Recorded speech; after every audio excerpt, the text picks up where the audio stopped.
o melhor enviado, o seu Filho amado Jesus Cristo, para nos salvar.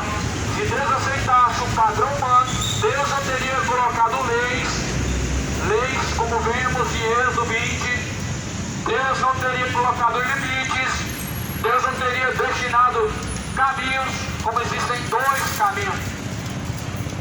Deus não aceita, meu amado, nem entende o seu coração. Deus não entende o coração do homem porque sabe que o seu coração é perverso. Porque sabe que o seu coração é duro e obstinado. A Bíblia fala que Deus, Ele é santo. Sejam santos como santo é vosso Deus. Mais uma palavra deturbada. Não dá para ser santo, pregador. Santo é Jesus. Santo é Jesus. Mas por que você chama de santo a imagem feita pela mão do homem? Por que você chama um pedaço de barro, um pedaço de gesso de santo? As pessoas não aceitam que outra pessoa deve ser santo e que santo é só Jesus, mas elas aceitam que uma imagem fabricada pela mão do homem é santo. E que loucura que é essa? Como explicar isso? O homem não pode ser santo, mas a Bíblia chama ele de santo quando ele vive em Cristo. Mas a imagem fabricada pela mão do oleiro, pela mão do homem, ela é santa. A Bíblia fala, meu amado, em 1 Coríntios 6, não sabeis que vós, os santos, hão de julgar o mundo. Não sabeis, no versículo 2, ora, se o mundo deve ser julgado por vocês, os santos, vocês se acham indignos de julgar as coisas mínimas. Olha quem Deus chama de santo. Deus não chama de santo a imagem de Aparecida nem de Maria. Nenhuma imagem fabricada pela mão do homem é santo. Santos são homens, mulheres, lavados pelo sangue de Cristo. Pessoas que foram lavados e remidos pelo sangue de Cristo. E por isso a Bíblia fala: segui a paz com todos e a santidade, sem a qual ninguém verá Deus. Sem a santificação ninguém verá Deus. Santificação é requisito para alcançar o céu. Santificação é requisito para alcançar o reino de Deus. O mundo pensa que é fácil. Vai para a igreja católica, ouve a bênção, reza muito, volta para casa, a sua velha rotina de pecador, mentiroso, idolatrando, praticando, bebedeiros, e dizem que está salvo. As pessoas, e da mesma forma, outros vão para os cultos e participam dos cultos, dão seu dízimo, participam de toda a liturgia, mas porém são infiéis a Cristo. E para ser fiel a uma religião, e a Cristo, cadê a fidelidade? A uma religião você é fiel lá, dentro das quatro paredes, você cumpre as exigências, e na sua casa você é fiel a Cristo, e na rua você é fiel a Cristo, e na sua mente você é fiel a Cristo. Esse é o problema dessa geração. Jesus pede santificação, Jesus pede a pureza do corpo, da alma, do espírito. As pessoas acham que é só entrar dentro da porta, a porta dentro de uma religião, de uma igreja católica, de uma igreja evangélica, e elas se sentem salvas. Salvo é aquele que permanece em Cristo até o fim. Cuidado, é mais fácil a pessoa que está dentro de um templo religioso ser condenado do que uma pessoa que está buscando se esforçar em Cristo, na sua palavra. Por quê? Existem muitas heresias, muitos falsos mestres, muitos falsos doutores. Esse é um dos grandes sinais evidentes da volta de Jesus, o engano. As heresias destruidoras, meu irmão, elas estão matando e levando milhões para o inferno. Milhares de almas estão no inferno por causa do engano, por causa dos seus desejos carnais, a qual se entregaram. Não se entregue às práticas carnais, fuja das práticas carnais. A carne é fraca, mas o espírito está pronto. Sujeitai-vos a Deus, se achegai-vos a Deus, e Ele se chegará a vós. Resistir o diabo, e ele fugirá de vós. As pessoas estão resistindo a Deus e se achegando ao diabo. Mas a Bíblia diz para se achegar até a Deus, resistir o diabo. Resiste os ensinamentos do diabo. ele fugirá de vós. Resista e rejeita toda a doutrina de demônio, diabo, que afastará de vós. Resista o sentimento imoral, homossexual, qualquer sentimento mau, carnal, rejeita. Ele vai se afastar de você. Resista à tentação do pecado e você vai ver se cumprir na sua vida aquilo que a Bíblia diz. E o diabo fugirá de vós. Agora, se você se sujeitar a Deus, Deus se chegará até a vós. O Evangelho ele é simples. As pessoas elas deturbam tudo. Esse é o problema. O Evangelho é simples. Só que o diabo saiu, está vagando pela terra, está levando milhões de pessoas para o inferno através do engano. O Evangelho ele é simples. Se as pessoas se desprendessem da dominação dos homens, da denominação religiosa e voltasse os seus olhos para a Bíblia Sagrada, as pessoas compreenderiam o quão simples é o Evangelho e que, na verdade, os homens têm complicado tudo. Crê no Evangelho. Examina o Evangelho. Jesus falou: examinai, pois a Escritura, elas testificam de mim, nelas vocês encontram a vida. As pessoas, elas têm a sua escolha. Examinar a Escritura é uma escolha. Mas como as pessoas vão escolher examinar a Escritura, se o seu coração não se interessa na Escritura, se o seu coração está voltado para um mundo carnal, para um mundo imoral, um mundo caído em suas depravações? Por isso que a Bíblia fala para olhar para Cristo.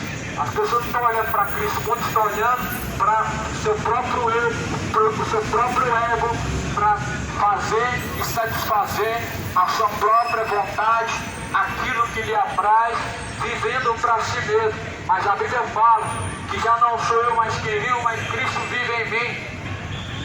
Cristo vive em você, ou você vive o seu eu? Cristo habita dentro de você e você faz a vontade de Cristo, ou você vive para você e você faz a vontade do seu eu, do seu ego? Porque a vida que eu vivo agora, eu vivo ela na fé do Filho de Deus, daquele que me resgatou. Assim disse Paulo. O apóstolo Paulo escreveu dizendo: não sou eu mais quem vivo, mas Cristo vive em mim. A vida que eu vivo agora, eu vivo na fé do Filho de Deus. Você está vivendo na fé do Filho de Deus? Na fé em Cristo? Ou você está vivendo o seu próprio eu, o seu achismo? Cuidado, meu amigo, cuidado, meu irmão. O seu achismo te levará ao inferno. O seu ego te levará ao inferno. As obras da carne, elas te levarão ao inferno. Não cumpra os desejos da carne, e assim não cumprirá os desejos, a vontade do diabo. Cumprir a vontade do Espírito de Deus, e assim cumprireis a vontade do Senhor. Andai em Espírito, não cumprireis os desejos da carne. A carne se inclina para a morte, o Espírito se inclina à vida. E Jesus Cristo é a vida. Aqui no livro de 2 Pedro, no livro de 2 Pedro, capítulo 3, a qual o apóstolo Pedro escreveu dizendo uma exortação acerca da vinda do Senhor. Você crê na vinda do Senhor? Quantos que creem na vinda do Senhor? Muitos são os que já não creem mais na vinda do Senhor. E muitos estão abandonando a crença na palavra de Deus.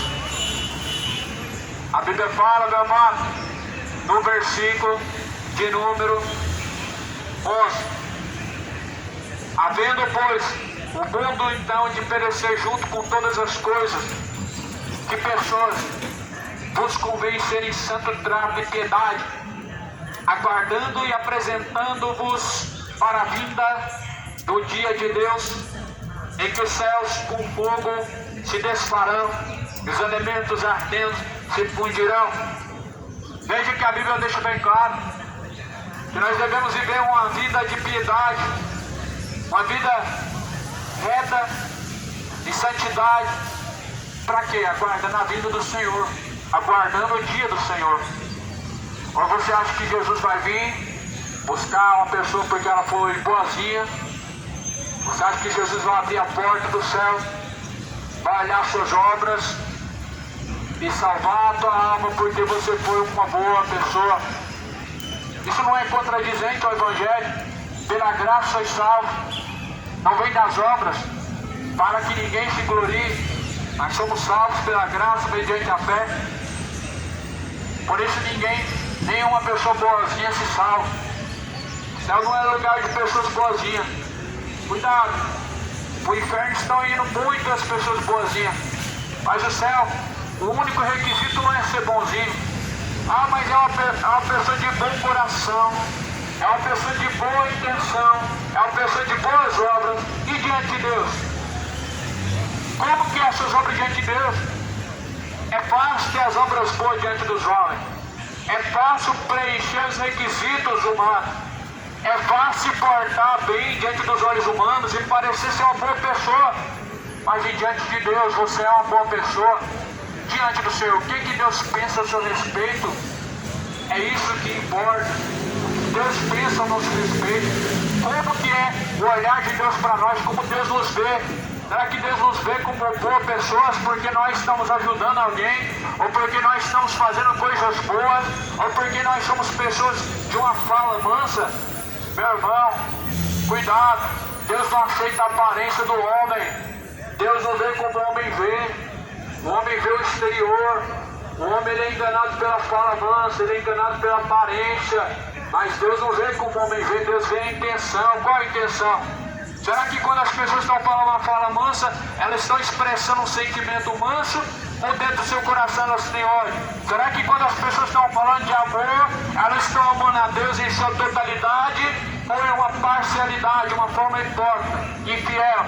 Porque uma coisa é falar de amor, amar a Deus, e não amar a Deus sendo hipócrita e infiel. Outra coisa, meu irmão, é você falar que ama a Deus e viver a sua vida baseada na verdadeira fé em Cristo. Isso é amor verdadeiro. Então, Deus não aceita a aparência humana.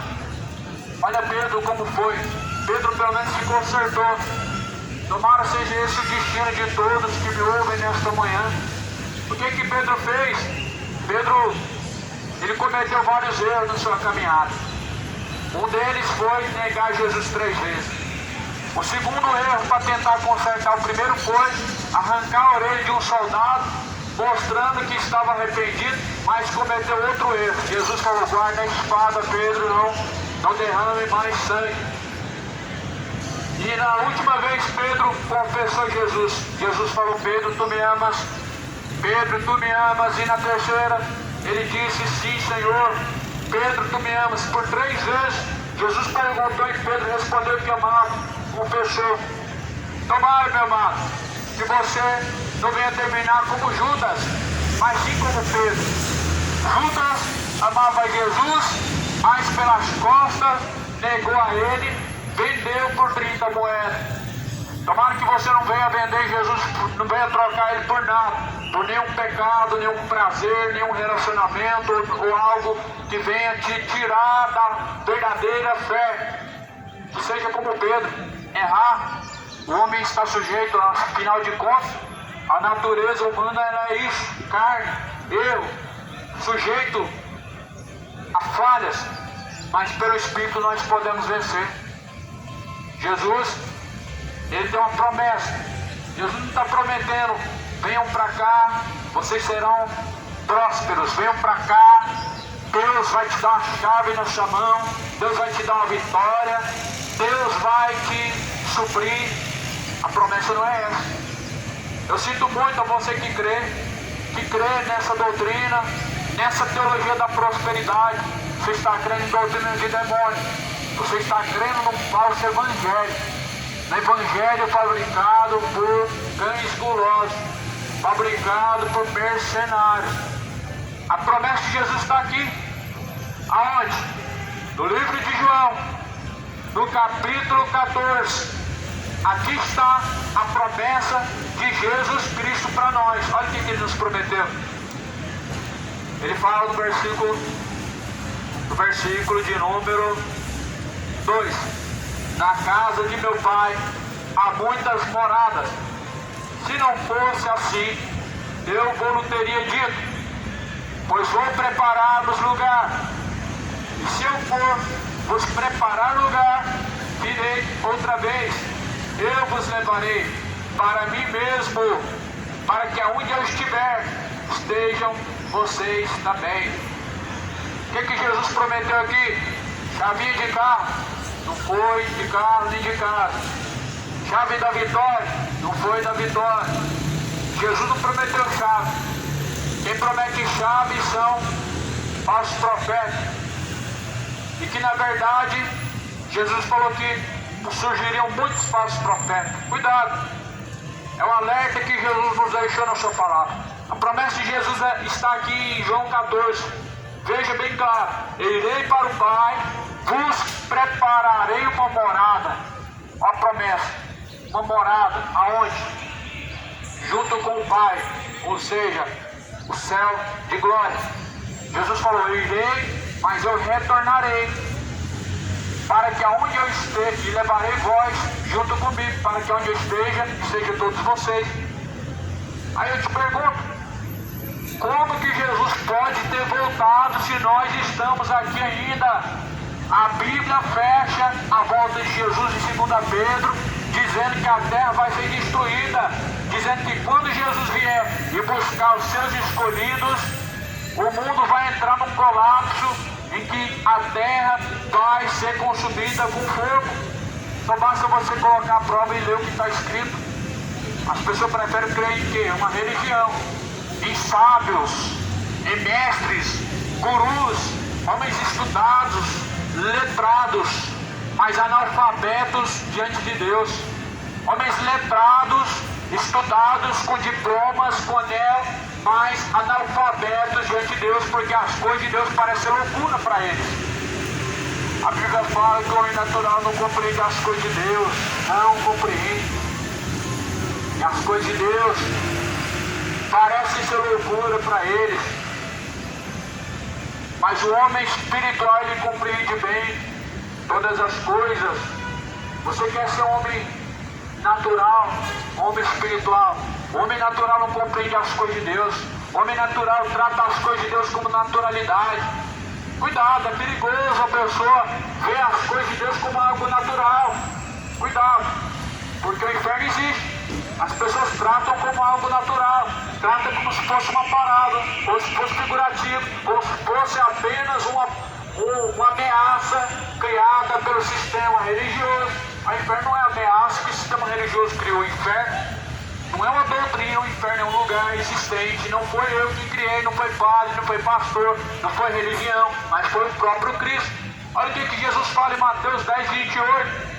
Não temais os que matam o corpo e a alma nada podem fazer. Temam antes a Deus, que tem o poder para lançar o corpo e a alma no fogo do inferno. Então Jesus falou que Deus tem esse poder. No último dia o corpo vai ser lançado junto com a alma. Hoje não, meu amado. A alma ela desce ao inferno, mas Jesus fala que no último dia os mortos vão ressuscitar. Vão ressuscitar uns para o desprezo eterno, outros para o gozo eterno. Ou seja, vão ressuscitar no mesmo corpo para prestar conta e para sofrer a sentença, a condenação eterna. Jesus tem um convite, uma promessa. Não é para você ir para o culto dos empresários, não é o culto da prosperidade, não é a fogueira santa, não é terapia do amor, não é quebra de maldição, mas o convite: vinde a mim, os que estão cansados, oprimidos, eu vos aliviarei. Aprendei de mim, que sou manso, humilde, encontrareis para vós repouso e descanso. Mateus 11, 28, essa é a referência. Jesus nos convidando a deixar nossos fardos. O que é o fardo? Fardo é um medo, fardo é uma culpa, fardo são os pecados. As pessoas, muitas, estão cheias de fardo da religião. Fardo da religião ele é pesadíssimo. Fardo da religião não dá para carregar. Chega a hora que a pessoa fica entristecida, chega a hora que a pessoa fica desesperada, ela não consegue carregar. Já imaginou, meu amado? A pessoa tem que carregar um fardo da religião, sendo que Jesus nos promete que o seu jugo é suave, o seu fardo é leve. Se nós vamos até Cristo, nós nos livramos das culpas. Qual que é a culpa? Do medo. O problema é porque eu estou roubando a Deus, não estou dando dízimo, eu não estou conseguindo dar o meu melhor. O melhor sempre é dinheiro que colocam os mercenários, falsos pastores. O melhor eles nunca colocam como santidade, como caminho reto, como uma vida reta diante de Deus, mas sempre como dinheiro. Cuidado com esse evangelho de ladrão. Jesus ele falou que o sacrifício verdadeiro agradável ao Pai é um coração quebrantado e contrito. Sacrifício para Deus não é dinheiro. Sacrifício para Mamon é dinheiro. Para Deus é coração quebrantado e contrito. Para Mamon você oferece o melhor que você tem dessa terra. Dinheiro, carro, casa. Isso é sacrifício para Mamon. Para Deus você oferece sua alma, seu espírito. O seu melhor não é o seu melhor que você tem que oferecer para Deus. Você não tem que oferecer, não é o seu melhor para Deus. A Bíblia fala que uma alma vale mais que o mundo inteiro. Então o que vale mais? Se eu colocar o mundo com toda a sua riqueza e uma única alma que é a que está dentro do seu corpo, o que vale mais? Então apresenta para Deus o que vale mais. A tua alma, o teu carro, você usa para você glorificar a Deus. Eu uso o meu carro para vir aqui pregar a palavra, para pregar nas outras cidades, para pregar pelas ruas, pelas praças. Mas as pessoas acham que glorificar a Deus com o seu carro é vender seu carro e está na mão do mercenário.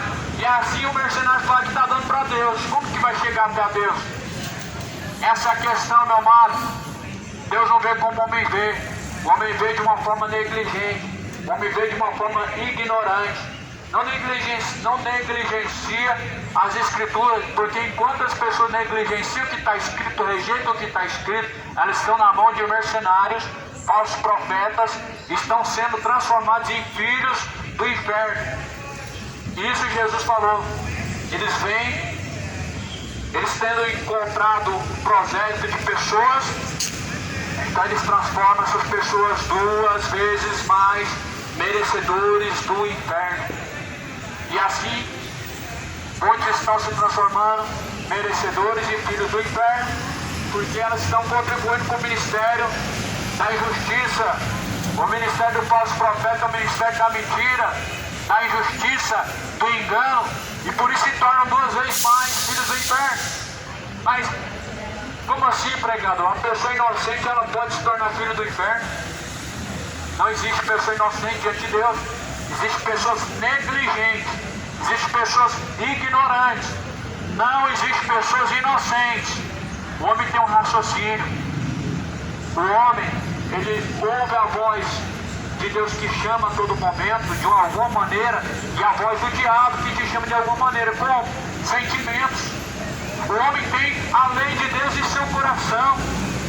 A carne te chama a pecar e o Espírito te chama a não pecar. E a lei de Deus, que é a palavra escrita no coração, ela te traz temor para você saber escolher. Por isso que a consciência perde com o pecado. A lei de Deus nos traz temor. A palavra do Senhor traz temor ao nosso coração.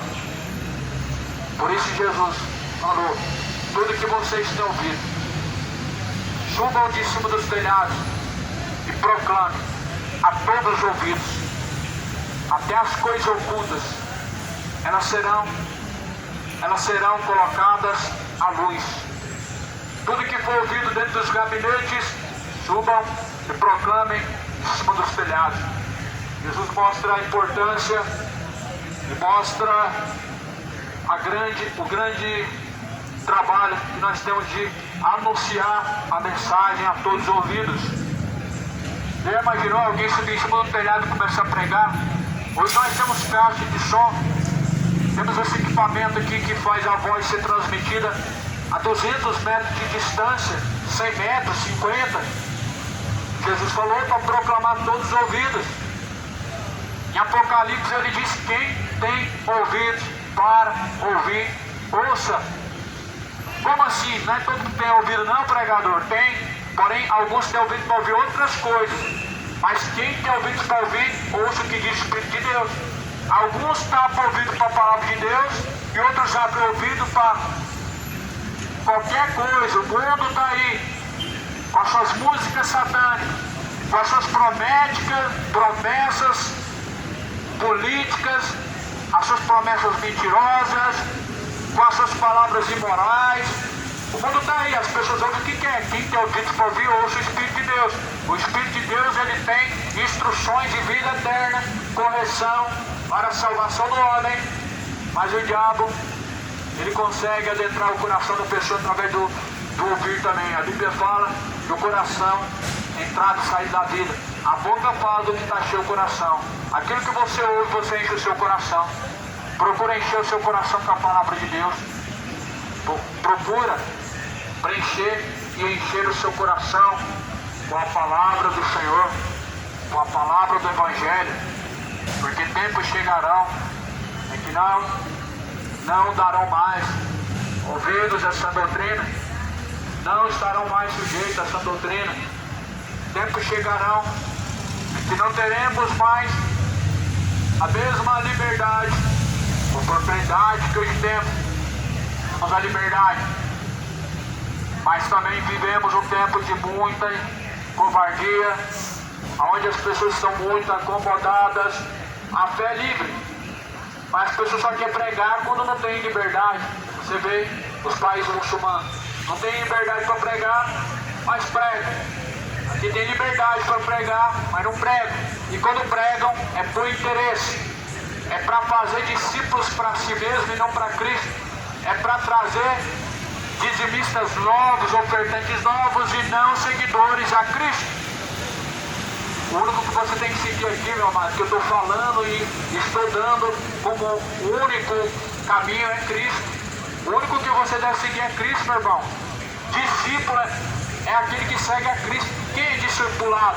Aquele que ouve a palavra de Cristo. Aquele que ouve a palavra de Cristo, ele é discipulado para a palavra de Cristo, para seguir a pessoa de Cristo. Mas hoje as pessoas têm o engano de que prega o Evangelho para levar alguém para a denominação. Isso é mentira de Satanás. Aonde que Jesus pregou o Evangelho para levar alguém para uma denominação, para uma religião? Igreja não era parede, igreja não era lugar, igreja eram pessoas que ouviam e se agregavam à pessoa de Cristo. E você tem que se agregar somente à pessoa de Cristo. Você tem que ser acrescentado ao corpo de Cristo. Como? Através de Cristo, que é o próprio cabeça, através da sua palavra de vida eterna. Creia a cidade de Goiânia no Evangelho. O Evangelho é o poder de Deus. Quem tem ouvidos para ouvir, ouça o que diz o Espírito de Deus.